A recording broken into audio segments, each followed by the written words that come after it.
It's a beautiful Tuesday afternoon, and getting ready to make a little tea. Not iced tea. Shared this a few years ago. I've learned more since. I don't know that knowledge is worth having if you don't use a little bit of it. In the pool business, one of the worst things you can get in your pool for an algae bloom is grass clippings, because they contain a very, very high level of phosphates, which encourage an algae bloom, kind of kill the chlorine in the pool. So that's free. But when you take that to the farm, most fertilizers have three numbers. Most of y'all know it. For those that don't, it's NPK. So it's nitrogen, phosphorus, and potassium. Those are the chemical letters for them. The nitrogen usually goes to the green, say, of the grass or the vegetable. The middle number goes to the roots, and then the nitrophosphote. Yeah, so the potassium goes to the whole thing of the plant. Anyway, long story short, my contender beans on the hill, they're doing very, very well. They've started blooming, and they're going to put out a lot of beans, but they're just a little yellow for my suit. And I really don't want to use. I'll use the modern conveniences where I can, but they make their own nitrogen that they affix to the soil. So they really like phosphorus, and they can't produce it really on their own. So I have went out in the pasture, and there is no shortage of horseflies, apparently, of weeds and grass on this place. So instead of blowing the grass outward, I'm blowing it inward because I've got a purpose. And well, hang on, let's go get it. So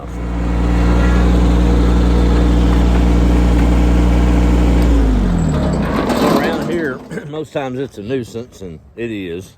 But we, no matter how dry it is, we get those old East Texas yard flags, I call them. That bahia grass that just pops up after 2 days after mowing. It'll be a foot high in a week. But of course, we got plenty of it out here. I'm blessed it's not arid soil. But when you mow it, get some good old grass clippings just like this. I mowed this about 30 minutes ago, and I'm gonna load it up in this buggy, and we're gonna go around there and make some tea. What we'll do is, I've got rainwater that I catch off the roof. Now I can use the city water or chlorinated water in a pinch, but if I don't have to, I don't. Of course, if things have changed, used to you could leave that old city water out in the sun for a day or two, and chlorine would come out of it. The sun would come out and pull out the chlorine. Not anymore. They're using different derivatives, and it takes a week or two for that chlorine to come out of that water. As far as that goes, of course, you use what you have to. But for those that are looking for a more natural solution to maybe give those plants a little bit of a boost, if you'll take some rainwater and your grass clippings, dandelions and things in the spring are even better. But just all those old fresh cut items, and stick it in that water and put it in the sun, and let it steep for about a day. Now it's gonna get funky. It will get funky, but you don't want to let it go too long, because then it gets I think it's anaerobic. I forget which one's good. Anyway, if it's anaerobic, and a lot of bacteria in it, you don't want to do that. But a day or so is fine. But you'll have a really rich in minerals and nutrients water source that you can apply to your plants to kind of give them a natural boost. So that's what we're going to do. I'm also after some old hornworms on my tomatoes. We was looking at them this morning. A fellow farmer friend and I, my Hispanic protege down the road, who I get a lot of advice from, and he pegged it right off. I thought that's what it was. So we're going to use a little natural defense there as well, with some neem oil and some dish soap, and we'll get rid of that. I'm not going to pull out the old 7 dust. Used to be a fog out here, that. Well, the goats are out grazing, so I'm going to have to take a break a second, because they're easing toward the garden, as you can see. It ain't going. Yep, here we go. Those are the pinto beans, so we've already got them picked. Get on.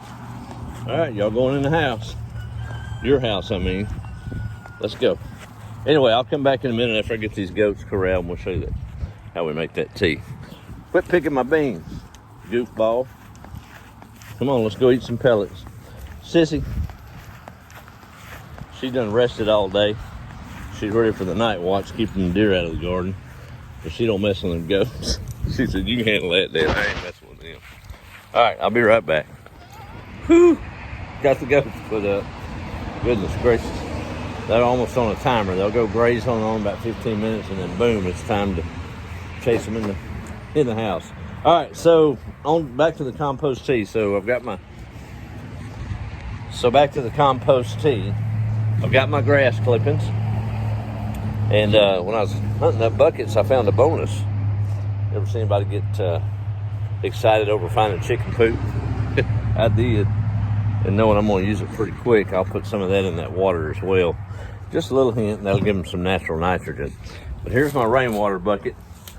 Comes off that old roof up there. That asphalt ain't enough to hurt it.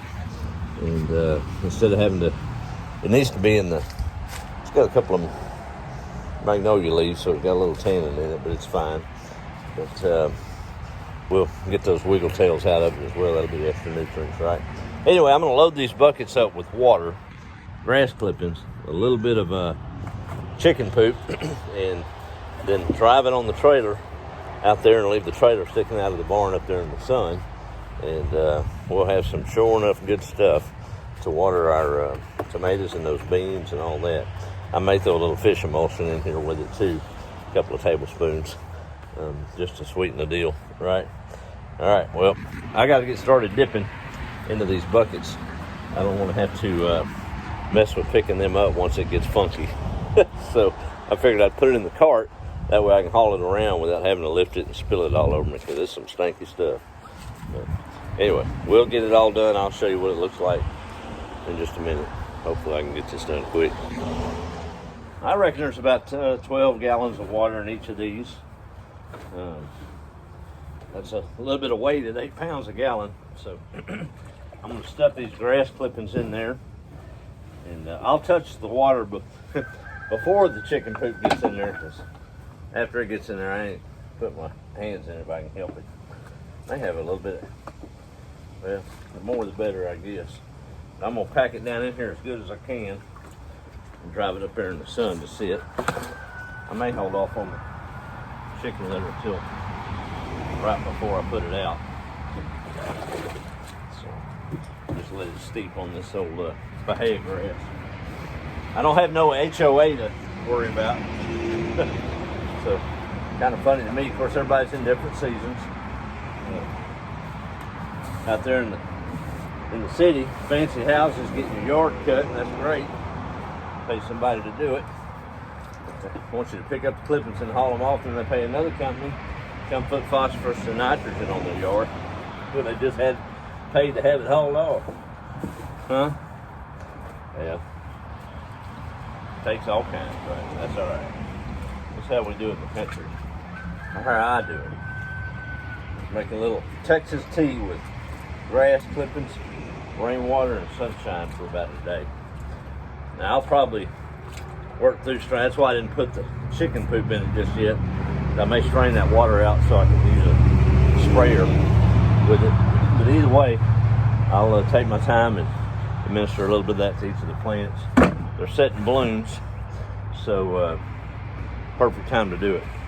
Again, I'm gonna hold off on the chicken litter for now, just so it don't get stanky. That's it. Easy stuff. But here's some more grass. I can put in there.